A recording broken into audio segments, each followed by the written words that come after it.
नमस्कार। प्राइम समाचारमा स्वागत छ। म संगीता कटुवाल। म दृष्टिवाणी थेताल। सुरु गरौं अहिलेसम्मका प्रमुख समाचारबाट।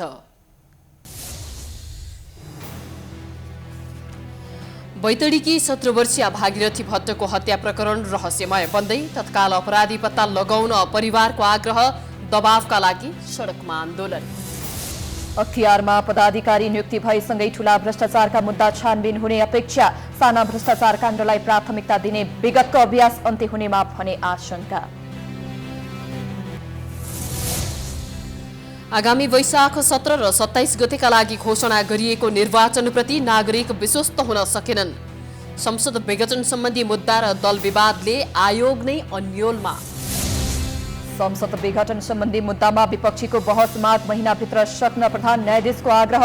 फागुनको पहिलो हप्ताभित्र फैसला गर्नुपर्ने संवैधानिक इजलासको रणनीति। नेकपाको विवादले प्रदेश नम्बर 1 को सभा प्रभावित। आजको बैठकमा सत्तापक्षको अवरोधपछि एक साताका लागि स्थगित। मुख्यमन्त्री राई विरुद्धको अविश्वास प्रस्ताव पेश हुनै पाएन। सेनाले गरेको कुको विरोधमा आइतबार पनि म्यानमारमा हजारौं मानिसहरू सडकमा। प्रजातन्त्रवादी नेत्री सुकी र राष्ट्रपतिको बिना शर्त रिहाई गर्न माग। र राष्ट्रिय महिला लीग फुटबलमा नेपाल पुलिस क्लब वालिङ नगरपालिकासँग पराजित। अर्को खेलमा विराटनगर महानगरपालिका विरुद्ध चन्द्रपुर नगरपालिकाको जित।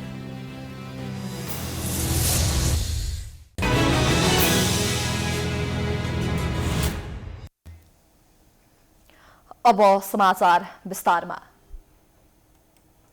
बैतडीको दगडा केदार 7 की 17 वर्षीय भागीरथी भट्टको हत्या प्रकरणलाई कञ्चनपुरको निर्मला हत्या प्रकरणसँग दाँजेर हेरिएको छ। भट्टको हत्या परिचित व्यक्तिबाटै भएको हुन सक्ने धेरैले आशंका गरेका छन्। निर्मला प्रकरणमा जस्तै प्रहरीले कमजोरी नगरोस् भनेर चौतर्फी दबाव सिर्जना भइरहेको छ, तर अहिलेसम्म घटनाको दोषी पहिचान हुन सकेको छैन। दगडा केदार 7 मा 17 वर्षीय भागीरथी भट्टको हत्या भएको विषयमा प्रहरी अनुसन्धान उनको मोबाइलमा केन्द्रित भएको छ। शव भेटिएको स्थानबाट 20 मिटर अगाडि मोबाइल भेटिएसँगै त्यसको प्राविधिक विश्लेषणमा प्रहरी जुटेको छ। मोबाइलबाट महत्वपूर्ण सुराग हात पार्ने सम्भावनालाई प्रहरीले प्राथमिकता दिएको हो। रक्ताम्बे, यौनाङ्ग र शरीरको विभिन्न ठाउँमा चोटपटक भएको अवस्थामा बिहीबार भट्टको शव सडक नजिकैको जंगलमा भेटिएको थियो। लगतै प्रहरी प्रधान कार्यालय नक्सालले सीआईबीलाई टोली खटाउन निर्देशन दिएको थियो। त्यसपछि निर्मला हत्या प्रकरणको अनुसन्धानका लागि कञ्चनपुरमा खटिएको प्रहरी नायब उपरीक्षक डीएसपी पञ्चकुमार बाखु नेतृत्वको टोलीलाई बैतडी पठाएको हो, तर अहिलेसम्म घटनामा संलग्नको पहिचान हुन सकेको छैन। शवको प्रकृति हेर्दा बलात्कारपछि हत्या भएको हुन सक्ने आशंका गरिए पनि जिल्ला अस्पताल बैतडीले पोस्टमार्टम रिपोर्ट नआइसकेकाले यकिन भइ नसकेको जनाएको छ। पटक पटक बलात्कार र हत्याका घटना दोहोरिने, तर कतिपय घटनामा विगतको दृष्टान्तले यो घटनामा पनि त्यस्तै हुने हो कि भन्ने आशंका धेरैमा छ। जति सक्दो चाँडो छानबिन र अनुसन्धान गरेर दोषी पहिचान र कारबाही गर्न राष्ट्रिय मानवाधिकार आयोगले ध्यानाकर्षण गराएको छ। यो सबै कुरालाई विचार गरेर अहिले इमिडिएट एक्सनहरू लिइसकेका छ।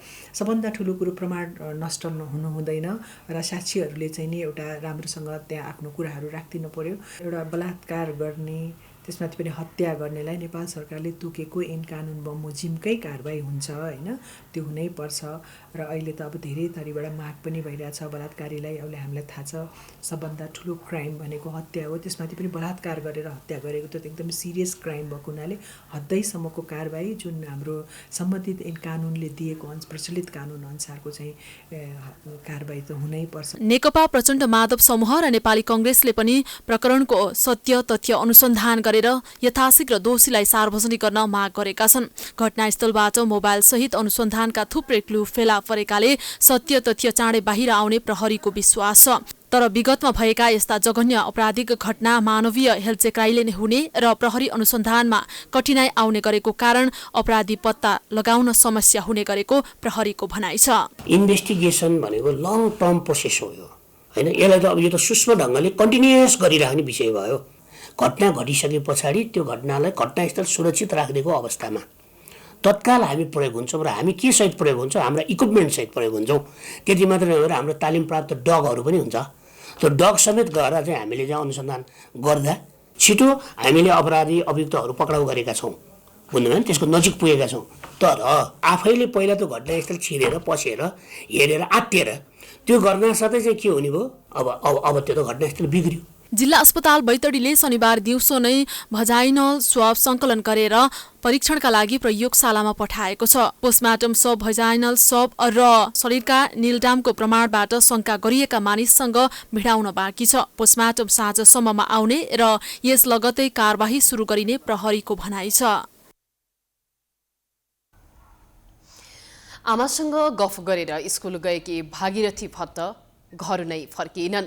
घरायसीको कुरा गरेकी भागीरथीको त्यही बोली सम्झेर अहिले पनि उनकी आमा अर्धबेहोस अवस्थामा छटपटाइरहेकी छिन्। बुधबार बिहान स्कुल गएकी भागीरथी घर फर्किनन्। आमाले सुकाएको मकै बोरामै थन्कियो। स्कुल छुट्टी हुने बित्तिकै छोरी घर आउली र चक्की जालिन् भन्ने सोचेकी थिइन् आमाले। तर भागीरथी आउँदै आइनन्।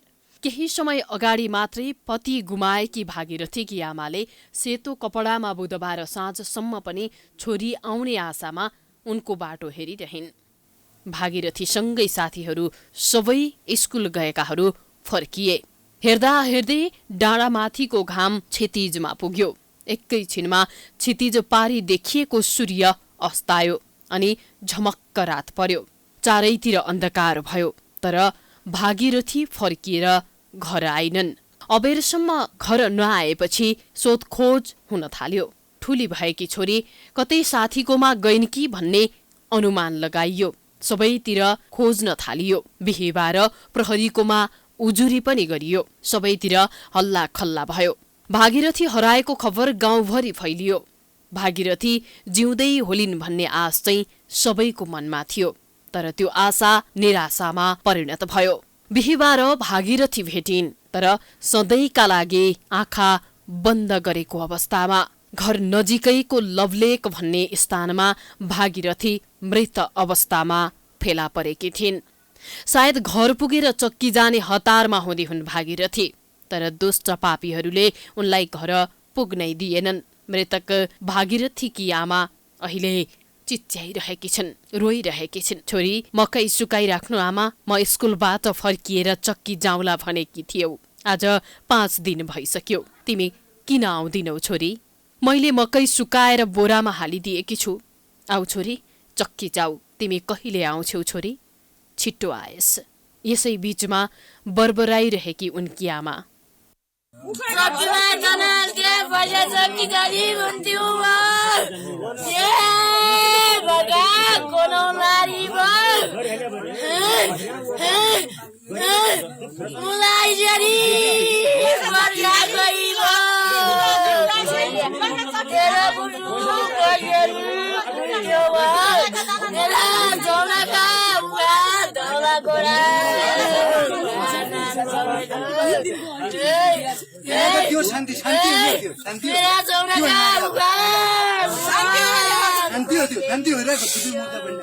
भागीरथीको बलात्कारपछि हत्या भएको आशंकामा प्रहरीले बिहिबारदेखि नै अनुसन्धान गरिरहेको छ। त्यसो त शवको प्रकृति हेर्दा बलात्कारपछि हत्या भएको सहजै अनुमान गर्न सकिन्छ।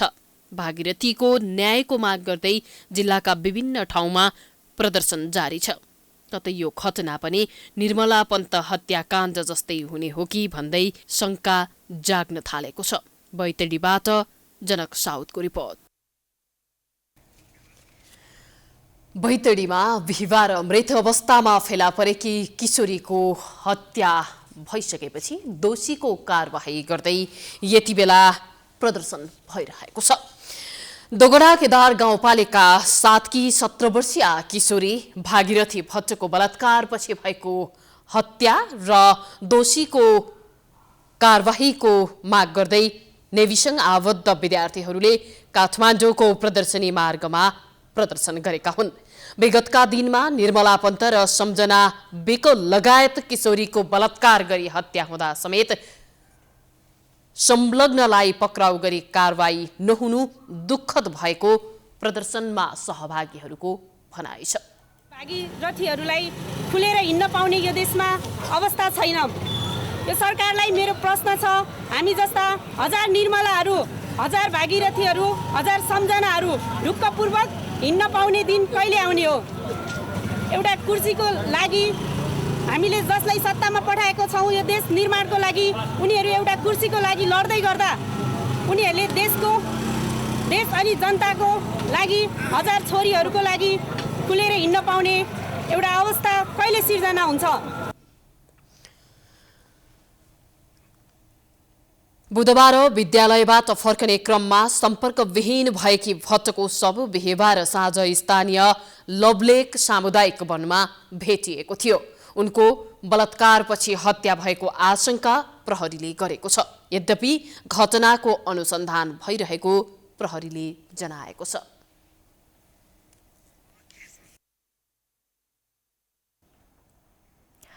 केही समय यता केही पद रिक्त रहेको अख्तियार दुरुपयोग अनुसन्धान आयोगले अहिले नयाँ नेतृत्व पाएको छ। विवाद र विरोधका बीच प्रमुख आयुक्त तथा अन्य सदस्यले कार्यभार सम्हालिसकेका छन्। साना साना भ्रष्टाचारमा मात्र केन्द्रित भएको अख्तियारले नयाँ नेतृत्व पाएपछि गति लिन सक्छ कि सक्दैन भन्ने चासो बढेको छ। महिला तथा बालबालिका सेवा केन्द्रमा कार्यरत प्रहरी हवलदार शान्ति भण्डारीलाई अख्तियार दुरुपयोग अनुसन्धान आयोगको कार्यालय पोखराबाट खती गएको टोलीले सेवाग्राहीबाट 10,000 रुपियाँ अतिरिक्त रकम लिइसकेको अवस्थामा रकमसहित नियन्त्रणमा लिएर मुद्दा चलाएको छ। त्यस्तै नापी कार्यालय कञ्चनपुरमा कार्यरत निमित्त कार्यालय प्रमुख सर्वेक्षक हरिचन्द्र ठाकुरले जग्गाको कित्ताकाट गरिदिने भनी लेखापढी व्यवसायी अरुण कुमार यादव मार्फत सेवाग्राहीसँग 15,000 रुपियाँ अतिरिक्त रकम लिइसकेको अवस्थामा उक्त रकमसहित नापी कार्यालय कञ्चनपुरसँगैको चिया पसलबाट रङ्गेहात नियन्त्रणमा लिएर अनुसन्धान भइरहेको छ। यी अख्तियारले गरेका प्रतिनिधि काम हुन्। 100,000 रुपियाँ घुस लिनेहरू पक्राउ पर्ने र कारबाही गर्ने काम सधैँ नै भइरहेको हुन्छ। तर अख्तियारले ठूलो भ्रष्टाचार अनियमितता विरुद्ध कुनै काम गर्न नसकेको आरोप लाग्ने गरेको छ। अहिले अख्तियारमा नयाँ नेतृत्व आएपछि ठूला घोटालाको छानबिन हुनेमा विश्वस्त हुन सक्ने अवस्था नरहेको अख्तियारका प्रवक्ता नारायण प्रसाद रिसालको भनाइबाट अनुमान गर्न सकिन्छ। अब उजुरीको विषय प्रकृतिको आधारमा चाहिँ कतिपय विषयहरूमा चाहिँ अनुसन्धान गर्नलाई समय लाग्न सक्छ हैन। अब समय अलिकति लाग्दैमा चाहिँ आयोगले ध्यान नदिएको भन्ने हुँदैन, किनभने आयोगले चाहिँ उजुरी आएका विषयहरूलाई चाहिँ छानबिन अध्ययन गरिरहेको हुन्छ। अब हामीले स्पेसिफिक उजुरीमा के भएको छ, यसमा किन ढिला भयो भनेर चाहिँ हाम्रो अनुसन्धानको क्रममा भएको विषयलाई हामीले प्रकाशमा बाहिर ल्याउन पनि मिल्दैन। त्यसले अनुसन्धानलाई कार्यलाई झन् प्रभावित पार्न सक्छ।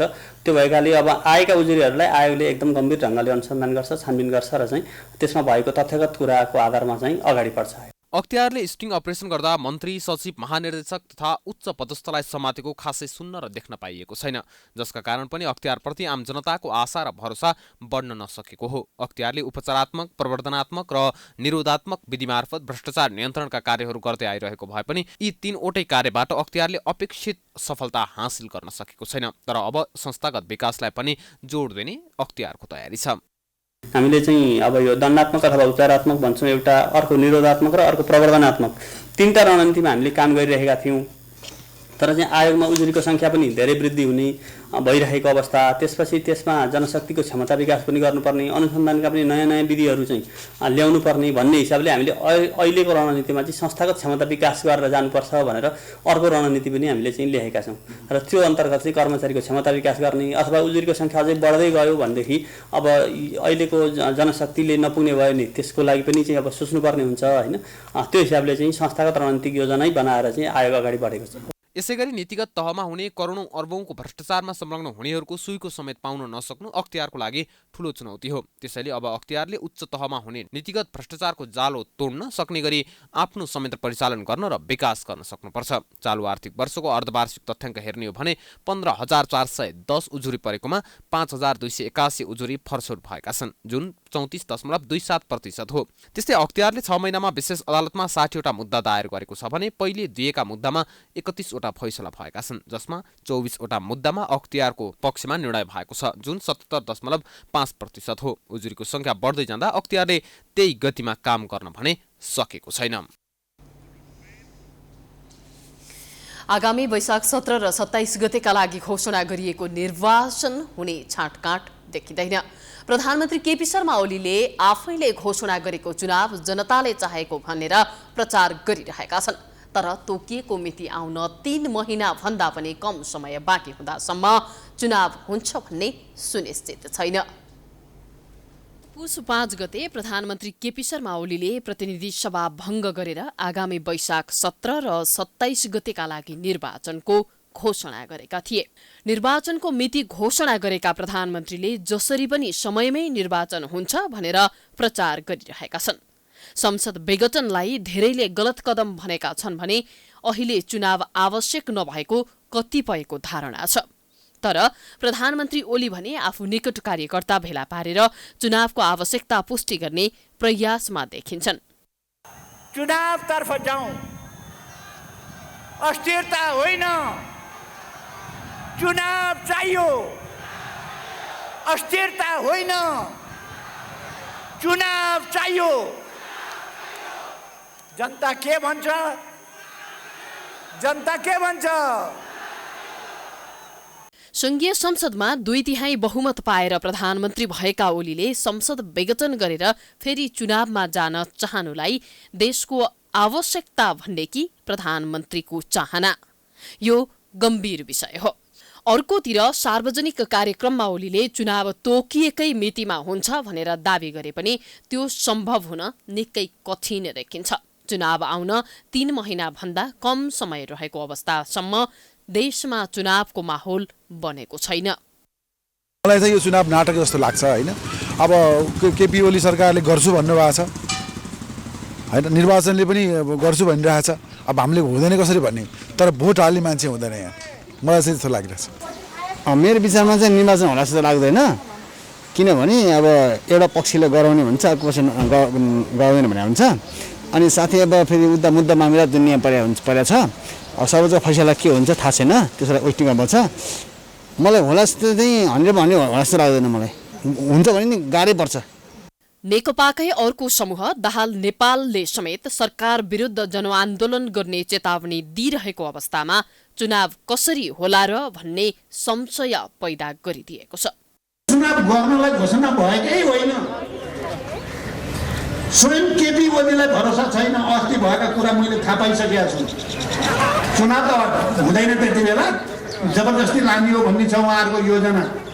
म साथीहरू जसलाई लोभ लागेको छ नि हामी जित्छौँ कि भन्ने भ्रममा नपर्न अपिल गर्दछु। हुनेवाला चुनावको घोषणा गरेको होइन, हुनेवाला हो भने त अर्को अध्यक्षले 5 मिनट 15 मिनट कुरा गरेर पार्टी एकता नि बचाउँ, संसद नि बचाउँ भन्दाखेरि हुँदा खानाको बहुमत छोडेर यस्तो दुर्घटना गर्नेले चुनाव गराउँछन्। चुनाव त हुँदैन नै। र यो संघीय लोकतान्त्रिक गणतन्त्र धरापमा जान्छ, संविधान धरापमा जान्छ, शान्ति धरापमा जान्छ, त्यसै धरापमा जान्छ। प्रमुख प्रतिपक्ष दल नेपाली कांग्रेस भने ठोस धारणा विहीन देखिन्छ। संसद विघटन सम्बन्धी मुद्दामा सर्वोच्चको फैसलाले चुनाव निर्भर हुने कांग्रेसको बुझाइलाई गलत मान्न सकिँदैन र संसद पुनःस्थापना र चुनाव भन्दा पनि कम्युनिस्टहरूको सृजनावाद सृजित अराजक अवस्थाको अन्त्य कसरी गर्ने भन्ने कांग्रेसको चिन्ता रहेको नेता डाक्टर चन्द्र भण्डारी बताउँछन्। संसद पुनःस्थापना एजेन्डै होइन। हालमा कम्युनिस्टहरूले अस्थिरता र अराजकता खडा गर्न सक्छन्, उनीहरूले व्यवस्थापन गर्न सक्दैनन्। जुन कुरा विगतमा हामीले संविधान बनाउँदाखेरि पनि देख्यौँ, अत्याधिक जनताले पहिलो संविधान सभाबाट कम्युनिस्टहरूलाई जिम्मेवारी दिए। प्रचण्डजी, बाबुरामजी, झलनाथजी, माधव नेपालजी प्रधानमन्त्री हुनुभयो, संविधान त बनाउन सक्नु भएन नि।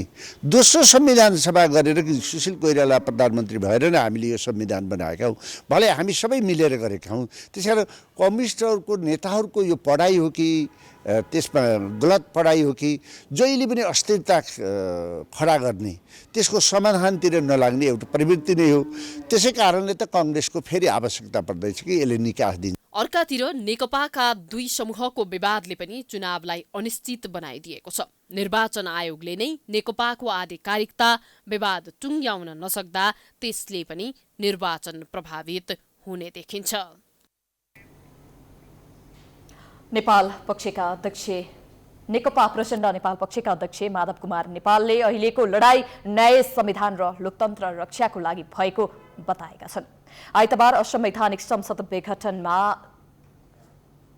विघटनका सन्दर्भमा ट्रेड युनियनको भूमिका विषयक अन्तर्क्रियामा अध्यक्ष नेपालले अहिलेको लडाई कुर्सीको लागि नभएर न्याय, संविधान र लोकतन्त्र रक्षाको लागि भएको बताएका हुन्। उनले अहिले केपी ओली मार्क्सवाद छोडेर अवसरवादतिर लागेको आरोप पनि लगाए। उनले मदन भण्डारीको नाम बेचेर ओलीले स्वार्थ लिइरहेको तर्क गरे। ओलीले आफू र प्रचण्डलाई सत्तामा जाने भर्याङ मात्र बनाएको उनको भनाइ छ। उनले पार्टीभित्र अल्पमतमा परेपछि आफ्नो पद जोगाउनका लागि संसद विघटन गरेको बताए। ओलीको कदमलाई जनताले पनि विश्वास र साथ पनि नदिएको भन्दै त्यसको ज्वलन्त उदाहरण दरबार मार्गमा आम सभा रहेको बताए। र उनको अहंकार बढ्दै गयो। यसको कारण के हो भने उनमा कम्युनिस्ट आन्दोलन प्रतिको निष्ठा र आस्था कमजोर हुँदै गयो। कम्युनिस्ट आन्दोलन प्रतिको प्रतिबद्धता कमजोर हुँदै गयो। उनले मार्क्सवादलाई अवसरवादको रूपमा बुझ्न पुगे र आफ्नो स्वार्थको साधन बनाउन चाहे र त्यही स्वार्थको साधन बनाउँदै त्यसैको भर्याङ चढ्दै कम्युनिस्ट पार्टीको भर्याङ चढ्दै विभिन्न नेताहरूको भर्याङ चढ्दै अनि हुँदा पछि त पुष्पल दाहाल हाम्रो पार्टीका अध्यक्ष उहाँको भर्याङ चढ्दै चट्ट प्रधानमन्त्री भइसकेपछि पुक्क लात हानेर प्रचण्डलाई तल ढाल्ने। कार्यक्रममा नेकपाका नेता घनश्याम भुसालले लोकतन्त्र स्थापित गर्नको लागि सबैभन्दा धेरै योगदान आफूहरूको नै रहेको बताएका थिए।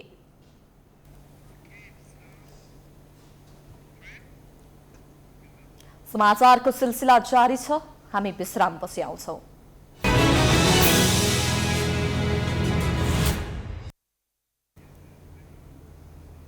विश्रामपछि स्वागत छ। अब बाँकी समाचार। संसद विघटन सम्बन्धी मुद्दामा विपक्षीका कानून व्यवसायीहरूले बहस गरिरहेका छन्। संवैधानिक इजलासले मागभित्रै बहस सक्न सरकारी पक्षलाई आग्रह गरेको छ। आजको बहसमा इजलास र वकिलहरूबीच सवाल जवाफ भएको छ।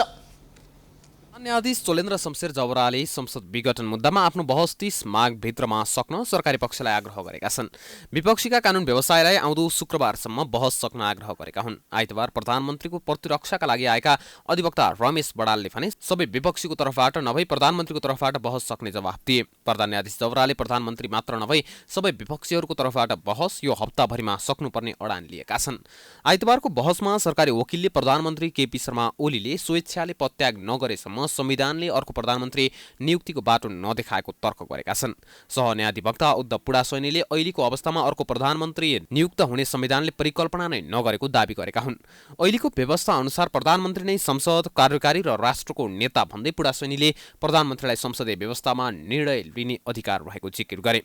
न्यायाधीश अनिल सिन्हाले 2047 सालको संविधान आएपछि 4 पटकसम्म संसद विघटन र विघटन प्रयास भएको स्मरण गराउँदै त्यस्तै उदाहरण अन्य मुलुकमा छ भनेर प्रश्न गरेका थिए। पुडासैनीले मुलुकमा संविधान अनुसार 2 वर्ष स्थिर सरकार बनेकाले त्यसपछि अर्को सरकार बन्ने परिकल्पना संविधानले नै गरेको र संसद विघटनको अवस्था आएको तर्क पनि गरेका छन्। उपन्यायाधिवक्ता दशरथ पङ्गेनीले बहालवाला प्रधानमन्त्रीले संसद विघटन गर्न पाउने व्यवस्था संविधानमा रहेको तर्क गरे। उनले प्रधानमन्त्री मात्रै होइन मन्त्रीमण्डलको अध्यक्षले पनि संसद विघटन गर्न पाउने जिकिर गरे।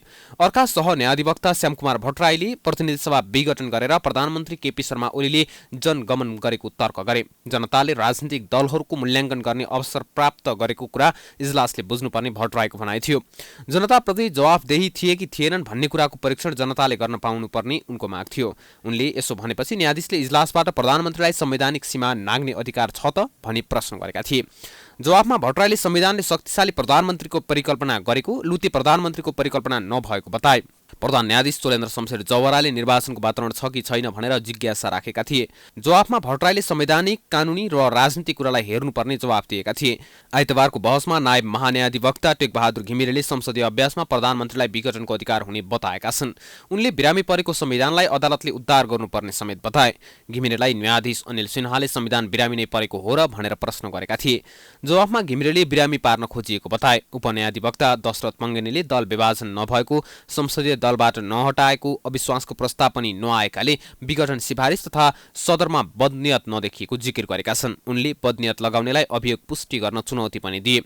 प्रतिनिधि सभा विघटन विरुद्धका मुद्दामा सर्वोच्च अदालतको संवैधानिक इजलासमा नियमित सुनवाई भइरहेको छ। प्रतिनिधि सभा विघटन विरुद्ध 13 निवेदन परेका थिए, जसमाथि 13 दिन लगाएर निवेदकका कानून व्यवसायले बहस गरेका थिए। प्रधानमन्त्री ओलीको सिफारिसमा राष्ट्रपति भण्डारीले पुस 5 गते प्रतिनिधि सभा विघटन गरेकी थिइन्। संवैधानिक निकायमा भएको नियुक्ति विरुद्ध सभामुख अग्नि सापकोटाले दायर गरेको रिटमा सर्वोच्च अदालतले सरकारसँग लिखित जवाफ माग गरेको छ। रिटमा प्रारम्भिक सुनवाई गर्दै न्यायाधीश प्रकाश कुमार ढुङ्गानाको एकल इजलासले विपक्षी राष्ट्रपति कार्यालय, संवैधानिक परिषदको कार्यालय, प्रधानमन्त्री तथा मन्त्री परिषद कार्यालय, प्रधानमन्त्री केपी शर्मा ओली, राष्ट्रिय सभाका अध्यक्ष गणेश तिमिल सिन्हा, प्रधान न्यायाधीश सोलेन्द्र शमशेर जबरा र संवैधानिक निकायमा नियुक्त भएका पदाधिकारी सहित 39 जनासँग लिखित जवाफ माग गरेको हो। उक्त मुद्दालाई अग्राधिकार दिन पनि आदेश भएको छ। सभामुख सापकोटाका तर्फबाट वरिष्ठ अधिवक्ता कृष्ण प्रसाद भण्डारी, वरिष्ठ अधिवक्ता रमण श्रेष्ठ लगायतले बहस गरेका थिए। उनीहरूले संवैधानिक आयोगहरूमा नियुक्तहरूलाई काम गर्नबाट रोक्न माग गरेका थिए। सभामुख सापकोटा गत शुक्रबार रिट निवेदन लिएर सर्वोच्च अदालत गएका थिए। संवैधानिक परिषदले मङ्सिर 23 गते विभिन्न आयोगहरूमा 38 जनालाई नियुक्त गरेको थियो, जसमध्ये 2 जनाले नियुक्ति अस्वीकार गरेका थिए भने 4 जनाको योग्यता पुगेको थिएन। योग्यता पुगेका 32 जनालाई राष्ट्रपति कार्यालयमा प्रधान न्यायाधीश सोलेन्द्र शमशेर जबराले गत बुधबार शपथ ग्रहण गराएका थिए।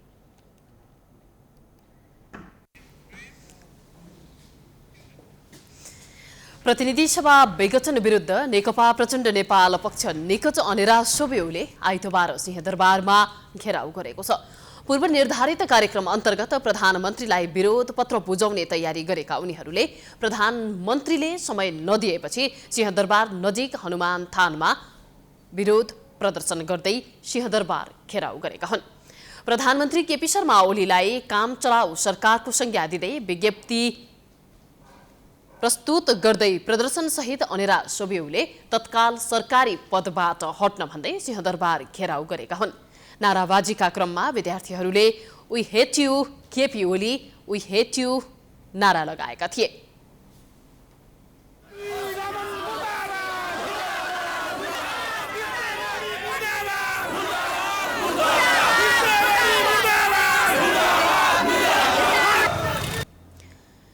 घेराउ कार्यक्रममा अनेरा सोब्योका केन्द्रीय सहसंयोजक रञ्जित तामाङले केपी शर्मा ओली काम चलाऊ प्रधानमन्त्री भएकाले उनी आसेपासे र हनुमानहरूले घेरिएको आरोप लगाए। ओली अहिले भ्रष्टाचारीबाट घेरिएको भन्दै विरोध पत्र बुझाउन लागेको भए पनि प्रधानमन्त्रीले आफूहरूसँग भेट्ने आँट नगरेको उनले बताएका छन्। उनले जनताको कर खाएर पार्टीको कार्यक्रममा देश दौडा गर्ने मन्त्री तथा सरकारी नेताहरूलाई कारबाही गर्ने चेतावनी दिएका छन्। तपाई आज तपाईका हनुमानगिरी गर्नेहरूबाट घेरिनु भएको छ। तपाई आज भ्रष्टाचारीहरूबाट घेरिनु भएको छ। तपाई आज तपाईलाई बा भन्ने नक्कली छोराछोरीबाट घेरिनु भएको छ। स्वार्थ राखेका बुवासोहरूबाट तपाई घेरिनु भएको छ। अखिलले ओली प्रधानमन्त्री बनाउने पार्टी, मतदान गर्ने जनता र प्रधानमन्त्री निर्वाचित गर्ने सार्वभौम संसदलाई छलेर प्रतिगमनतिर लागेको तर्क गरेको छ। सो संगठनले संविधानको सर्वोच्चता र लोकतन्त्रको चिरहरण गर्ने काम भएको भन्दै निरङ्कुश, अलोकतान्त्रिक, असंवैधानिक, पञ्चगामी र सर्वसत्तावादी कदमबाट पछि हट्न सुझाव दिएको छ।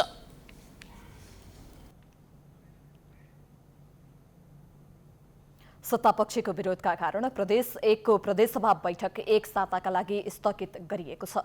मुख्यमन्त्री शेरधन राई विरुद्धको अविश्वास प्रस्ताव प्रदेशसभामा पेश हुने निश्चित भएपछि सत्तापक्षले अवरोध गर्दा बैठक स्थगित भएको हो। आइतबार अपराह्न बसेको बैठकमा सभामुख प्रदीप कुमार भण्डारीले बैठक प्रारम्भ भएको घोषणा गर्न नपाउँदै मुख्यमन्त्री शेरधन राई पक्षधरले उठेर बैठक विरोध जनाएका थिए।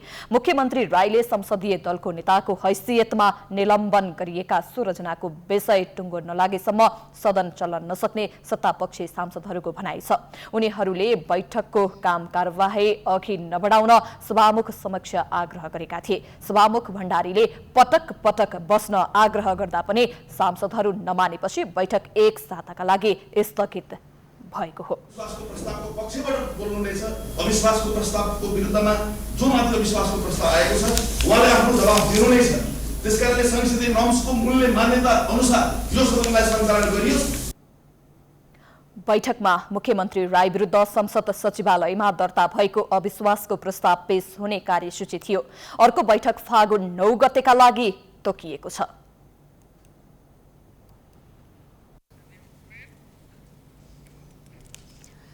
पहिलो चरणको कोरोना विरुद्धको खोप कार्यक्रम सम्पन्न भइसकेको छ। तर पहिलो चरणमा खोप प्रयोगकर्ता भने अपेक्षाकृत रूपमा उपस्थित देखिएनन्। 11 दिनमा जम्मा 1,84,000ले मात्रै खोप लगाएका छन्। अब पहिलो चरणको खोप सकिए लगतै दोस्रो चरणमा कूटनीतिक क्षेत्र र पत्रकारलाई खोप दिइने भएको छ। पहिलो चरणको खोप कार्यक्रममा 1,84,000 भन्दा बढीले खोप लगाएको स्वास्थ्य तथा जनसङ्ख्या मन्त्रालयले जनाएको छ। यो संख्या अपेक्षा गरेको भन्दा पनि कम संख्या हो। सरकारले प्राथमिकतामा परेका पहिलो चरणमा स्वास्थ्यकर्मी, सरसफाइकर्मी, सुरक्षाकर्मी, सब वाहन चालक, स्वास्थ्य स्वयंसेविका, कैदी, वृद्धाश्रम लगायत गरी जम्मा 1,84,857 जनाले खोप लगाएका हुन्। स्वास्थ्य मन्त्रालयले पहिलो चरणको खोप अभियान निकै सफलतापूर्वक सम्पन्न भएको दावी गरेको छ। भ्याक्सिन आउनुभन्दा अगाडि उक्त खोपले पुर्याउन सक्ने साइड इफेक्टको बारेमा विभिन्न टीका टिप्पणी भए तापनि खोप प्रयोग गर्नेहरूलाई अहिलेसम्म पनि कुनै पनि गम्भीर समस्या नदेखिएको दावी गरेको छ। र खोपबाट हुने सामान्यतः खोपले शरीरभित्र गएपछि त्यसले आफ्नो काम सुरु गर्न थालेपछि केही न केही असरहरू देखिने खालका जुन हुन्छन् त्यसलाई हामीले खोपले काम गर्न थालेको त्यो स्वाभाविक प्रक्रियाका रूपमा बुझ्ने गर्छौँ। त्यसभन्दा बाहेक जटिल किसिमका समस्याहरू, स्वास्थ्य समस्याहरू गम्भीर भएर कसैलाई कुनै त्यस्तो ठुलो दुर्घटना भएको अवस्था अहिलेसम्म छैन। सामान्य असरहरू भनेको सामान्य शरीरभित्र गएर काम गर्न थालेपछि कसैलाई अलिकति ज्वरो आउने हुनसक्ने, कसैलाई टाउको दुखेको जस्तो हुनसक्ने, कसैलाई वाकवाकी लाग्यो जस्तो हुनसक्ने, कसैलाई थकाइ लागे जस्तो हुनसक्ने, तिनीहरू भनेको कोभिड-19 विरुद्धको खोपले शरीरमा गएर काम गर्न थालेपछि देखाउने प्रभावहरू हुन्। पहिलो चरणका लागि ल्याइएको खोप बचेपछि सरकारले यस अन्तर्गत नै सोमबारदेखि कूटनीतिक नियोग, UN एजेन्सी र पत्रकारलाई कोभिड विरुद्धको खोप लगाउने निर्णय गरेको छ, जुन अभियान शुक्रबारसम्म चल्ने जनाएको छ। भारतले दिएको 10 लाख डोज खोप 4,30,000 अग्रपन्थीमा खटिनेलाई लगाउने योजना बनाएको थियो। तर योजना बनाए अनुसार स्वास्थ्यकर्मीले खोप नलगाएपछि पहिलो चरणको खोप बचेको हो। काठमाडौँ उपत्यकामा खोप लगाउनका लागि गंगालाल अस्पताल, त्रिवी शिक्षण अस्पताल, पाटन र सिभिल अस्पताल तोकिएको छ। दोस्रो चरणमा कुन कुन समूहलाई खोप लगाउने भन्ने बारे मन्त्रालयमा छलफल जारी रहेको मन्त्रालयले जनाएको छ। अहिले हामीसँग भएकै खोपले पछिल्लो यो पहिलो चरणको पछिल्लो अर्को वर्गसम्मलाई पुग्ने गरी खोप छ। यसको दोस्रो डोज पनि पुग्छ यसले। त्यसभन्दा बाहेक अरू खोपहरू पनि आउने प्रक्रियामा छन्। त्यसलाई हामीले विभिन्न विधि, विभिन्न प्रक्रियाहरूबाट हाम्रा संवादहरू भइरहेछन्, कामहरू भइरहेछन्, योजनाहरू बनिरहेका छन्।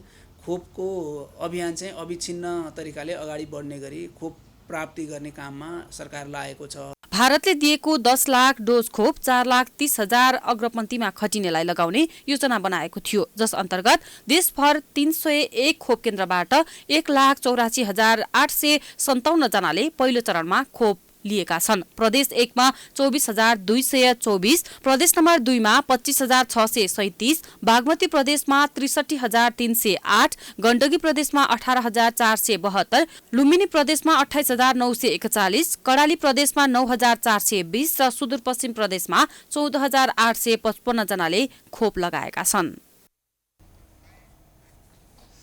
समाचारको सिलसिला जारी छ। हामी विश्राम पछि आउँछौँ।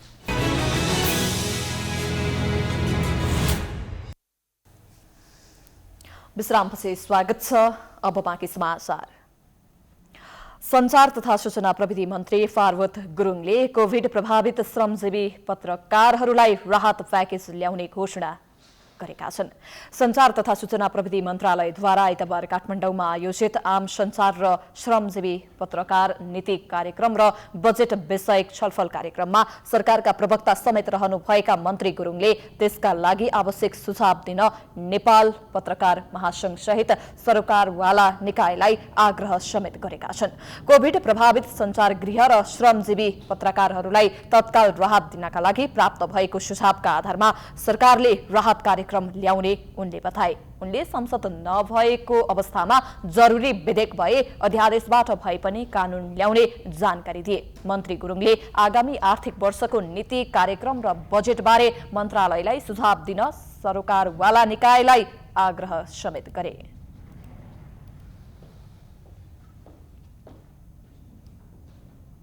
तपाईहरुको बीचमा मैले यी कतिपय विधेयक र ऐनहरुको बारेमा थप यसरी नै कुरो राखेँ। अनुगमन भनेको मात्र चाहिँ खाली अनुगमन अरू कुरो मात्र होइन, हाम्रा कतिपय कुरोहरू कार्यक्रमहरूलाई पनि अनुगमन गरेर त्यसको एउटा निश्चित कार्यविधि बनाएर मात्रै हामीले चाहिँ अनुदानहरू दिने एउटा विधि बनाउनु पर्छ भन्ने। कार्यक्रममा नेपाल पत्रकार महासंघका उपाध्यक्ष दिलीप थापा मगरले कोरोनाका कारण मारमा परेका सञ्चारकर्मीलाई तत्काल राहत दिनुपर्ने बताए। त्यस्तै उनले सूचना विभागको परिचय पत्रका साथै पत्रकार महासंघको सदस्यका आधारमा पनि पत्रकारलाई बीमाको व्यवस्था गर्नुपर्ने धारणा राखे। उपाध्यक्ष थापा मगरले ज्येष्ठ पत्रकारलाई दिने भनिएको प्रोत्साहन भत्ताका बारेमा गम्भीर हुन सञ्चार मन्त्रीलाई सुझाव दिए। हाम्रा लागि जुन बजेट मन्त्रालय नै छ, मन्त्रीले भन्नुभयो कि अब यो अर्थ मन्त्रालयमा गएर यसो छुट्टै बजेट फेरि पास गर्नु भन्ने कुरा गर्नुभएको थियो। तर मन्त्रालयले नै यसलाई कल्याणकारी रूपमा केही बजेट छुट्याइएको छ। त्यस बजेटको ब्याजबाट चाहिँ हामीले चाहिँ केही राहत दिने कुराहरू छन्, त्यो कुरा मन्त्रालयबाट रिलिज अहिले एउटा मापदण्ड केही बनाउला एकैचोटि धेरै आउँछन् भन्ने पनि छैन। त्यस्तै अन्य अगुवा पत्रकारहरूले समानुपातिक रूपमा विज्ञापन वितरण गर्नुपर्नेमा जोड दिएका थिए। श्रमजीवी पत्रकारका समस्या समाधानका लागि भन्दै मन्त्रालयले सरोकारवाला निकायसँग छलफल गरेको हो।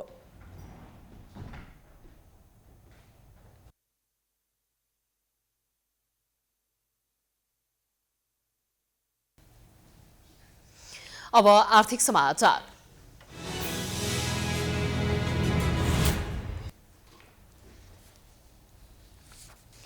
राजनीतिक अन्योलका बीच पनि निरन्तर उकालो लागेको शेयर बजारमा आइतबार पनि उत्साह देखिएको छ।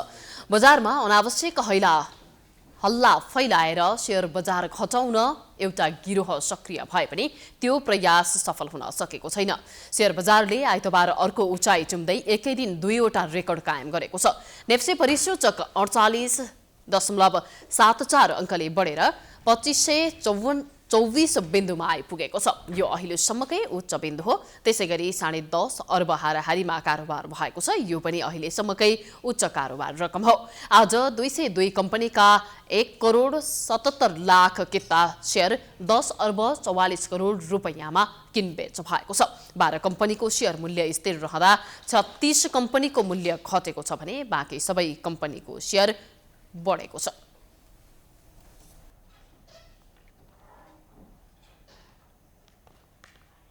अब अन्तर्राष्ट्रिय समाचार।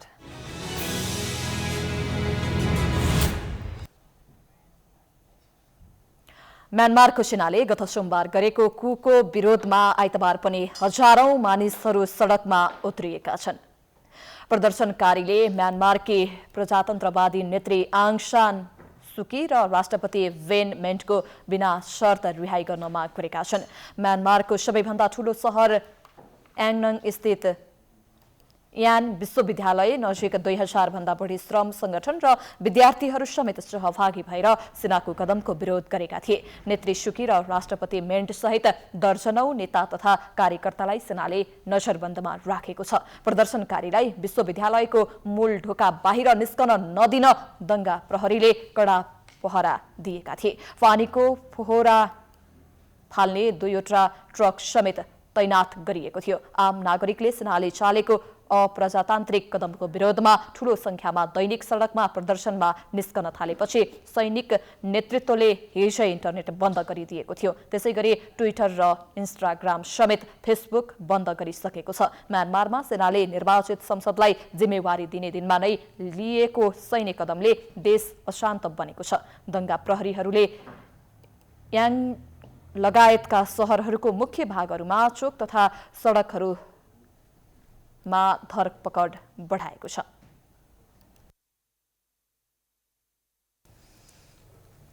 भारतको उत्तराखण्ड स्थित हेमताल फुट्दा 100 देखि 150 जनाको मृत्यु भएको हुन सक्ने आशंका गरिएको छ। ताल फुट्नुका साथै चमोली जिल्लामा रहेको अलखण्ड र धौलीगंगा नदीमा भीषण बाढी आउँदा जनजीवन अस्तव्यस्त भएको छ। क्षति व्यवस्थापन तथा उद्धारका लागि ठूलो संख्यामा सुरक्षाकर्मीहरू खटाइएको भारतीय मिडियाले जनाएको छ। 3वटा हेलिकप्टर घटनास्थलमा उद्धारका लागि पठाइएको बताइएको छ। पछिल्लो विवरण अनुसार घटनास्थलमा 3 जनाको शव पनि भेटिएको छ। उत्तराखण्डका उच्च अधिकारीहरूका अनुसार 100 देखि 150 जनासम्म बेपत्ता भएको हुन सक्ने र धेरैको मृत्यु भएको हुन सक्ने बताइएको छ। बेपत्ता हुनेमा अधिकांश सडक, रेल तथा सुरुङमा कार्यरत मजदुरहरू रहेको बताइएको छ। तपोवनवाद क्षेत्रमा मात्रै कार्यरत 16 जना कामदारहरू सुरुङभित्रै थुनिएर रहेकाले उनीहरूको उद्धार कार्य जारी रहेको छ।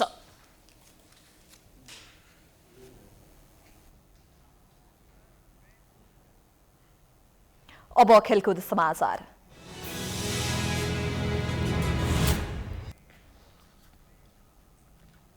राजधानीमा जारी राष्ट्रिय महिला लीग फुटबलमा विभागीय टिम नेपाल पुलिस क्लब पराजित भएको छ। एन्फा कम्प्लेक्स श्राप बाटोमा आइतबार भएको खेलमा पुलिस स्याङ्जाको वालिङ नगरपालिकासँग 1-0 गोल अन्तरले पराजित भएको हो। बलियो टिम पुलिस विरुद्ध वालिङलाई जित दिलाउन मेथो रुथले निर्णायक गोल गरिन्। पहिलो हाफ गोल रहित बराबरीमा सकिएको खेलको 58 मिनेटमा क्यामरूनी खेलाडी रुथले निर्णायक गोल गरेकी हुन्। जितसँगै वालिङ लीगको तेस्रो स्थानमा उक्लिएको छ। वालिङले 7 खेलमा 11 अङ्क जोडेको छ। पुलिस 8 अङ्क जोडेर 5औं स्थानमा झरेको छ। त्यस्तै आइतबार नै भएको अर्को खेलमा रौतहटको चन्द्रपुर नगरपालिकाले दोस्रो जित निकालेको छ।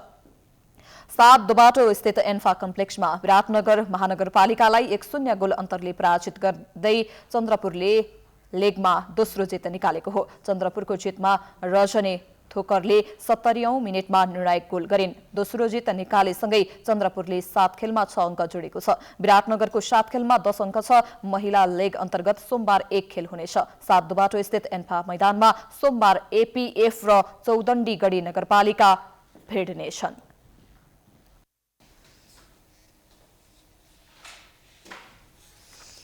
ए डिभिजन राष्ट्रिय फुटसल लीग प्रतियोगिताको लागि अखिल नेपाल फुटबल संघ एन्फाले टर्न पाइक इभेन्ट प्रालीसँग सम्झौता गरेको छ।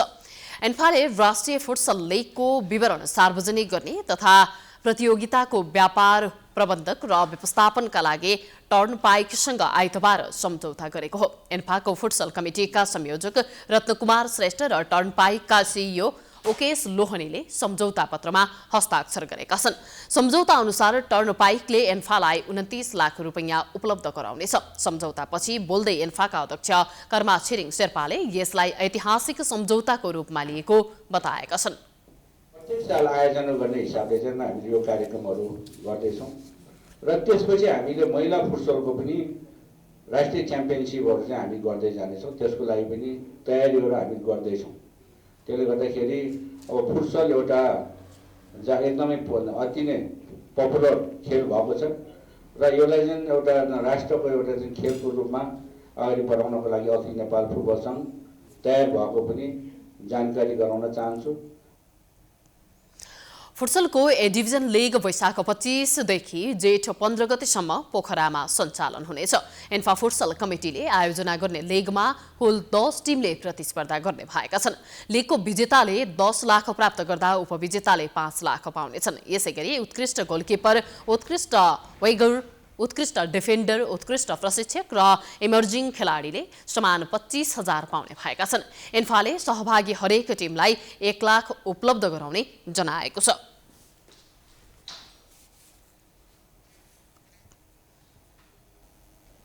यो सँगै हामी समाचारको अन्त्यमा आइपुगेका छौं। जाँदा जाँदै प्रमुख समाचार पुनः एकपटक।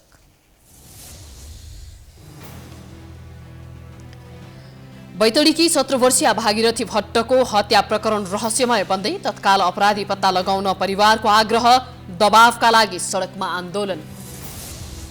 अख्तियारमा पदाधिकारी नियुक्त भएसँगै ठूला भ्रष्टाचारका मुद्दा छानबिन हुने अपेक्षा, साना भ्रष्टाचार काण्डलाई प्राथमिकता दिने विगतको अभ्यास अन्त्य हुनेमा भने आशंका। आगामी वैशाख 17 र 27 गतेका लागि घोषणा गरिएको निर्वाचनप्रति नागरिक विश्वस्त हुन सकेनन्। संसद विघटन सम्बन्धी मुद्दा र दल विवादले आयोग नै अन्योलमा। संसद विघटन सम्बन्धी मुद्दामा विपक्षीको बहस माघ महिनाभित्र सक्न प्रधान न्यायाधीशको आग्रह। फागुनको पहिलो हप्ताभित्र फैसला गर्नुपर्ने संवैधानिक इजलासको रणनीति। नेकपाको विवादले प्रदेश नम्बर 1 को सभा प्रभावित। आजको बैठकमा सत्तापक्षको अवरोधपछि एक साताका लागि स्थगित। मुख्यमन्त्री राई विरुद्धको अविश्वास प्रस्ताव पेश हुनै पाएन। सेनाले गरेको कुको विरोधमा आइतबार पनि म्यानमारमा हजारौं मानिसहरू सडकमा। प्रजातन्त्रवादी नेत्री सुकी र राष्ट्रपतिको बिना शर्त रिहाई गर्न माग। र राष्ट्रिय महिला लीग फुटबलमा नेपाल पुलिस क्लब वालिङ नगरपालिकासँग पराजित। अर्को खेलमा विराटनगर महानगरपालिका विरुद्ध चन्द्रपुर नगरपालिकाको जित। समाचार अहिलेलाई सकियो। यसपछिको प्रस्तुति जनता जान्न चाहन्छन् ऋषि धमलाको साथमा। हेर्दै गर्नुहोला प्राइम टाइम्स टेलिभिजन। नमस्कार।